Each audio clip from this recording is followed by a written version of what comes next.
Donc, la partie 2,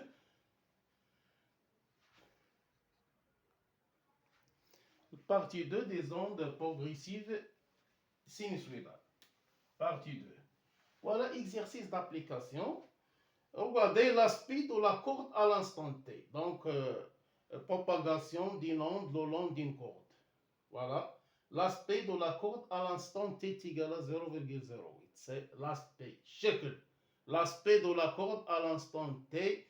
Donc, le point de départ, donc à l'instant T est égal à 0. Donc, l'aspect de la courbe, ça c'est le front de l'onde. Ici, c'est le début de l'onde, c'est la source S. L'aspect de la courbe à l'instant T est égal. On a deux points de milieu de propagation, c'est-à-dire la courbe, N et M. La distance S et N, c'est 30 cm et la distance S et M, c'est 70 cm. Première question, déterminer la valeur de lambda et la période T et la fréquence N. Valeur de lambda, regardez le point et le point identique. C'est ça, le point et le point identique. Regardez ça, c'est la valeur de lambda. On détermine la valeur de lambda.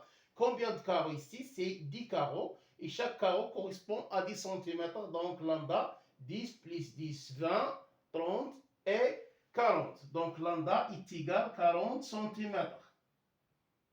Transformé en mètres, c'est 40 fois 10 à la puissance moins 2 mètres. Voilà la première.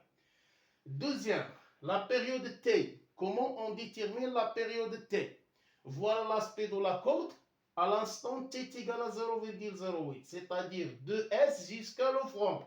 Le temps, c'est 0,08. Pour déterminer la période T, regardez, on calcule combien de périodes dans cet instant T. Combien de périodes? Regardez, de là jusqu'à là, c'est période T, et de là jusqu'à là, c'est période. Ici, on a T.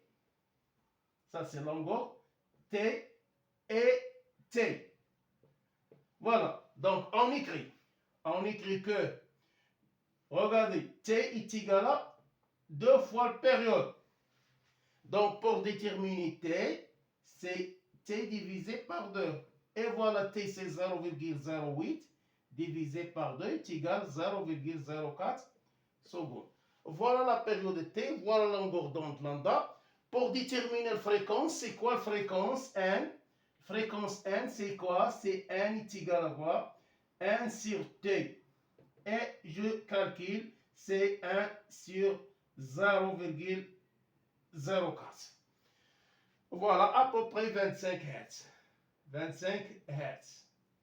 Voilà. Passons à la deuxième comparaison, le mouvement de M et N. Donc, pour comparer le mouvement de M et N, je calcule la distance MN et je divise la distance MN par rapport à lambda. Quelle est la distance MN? Voilà. La distance entre S et N, c'est 30. Entre S et M, c'est 60. Donc, la distance entre M et N et M, c'est la soustraction 70 moins 30 est égal à 40 cm qui est égal à 0,04 mètres. Donc voilà, la distance MN c'est 0,04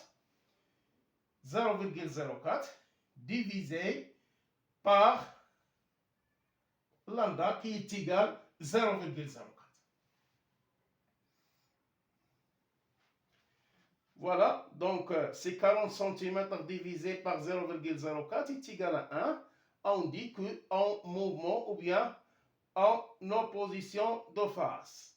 Voilà, c'est 0,4 à diviser par 0,4 est égal, c'est 10 moins 1 qui est égal, donc je calcule la distance entre les deux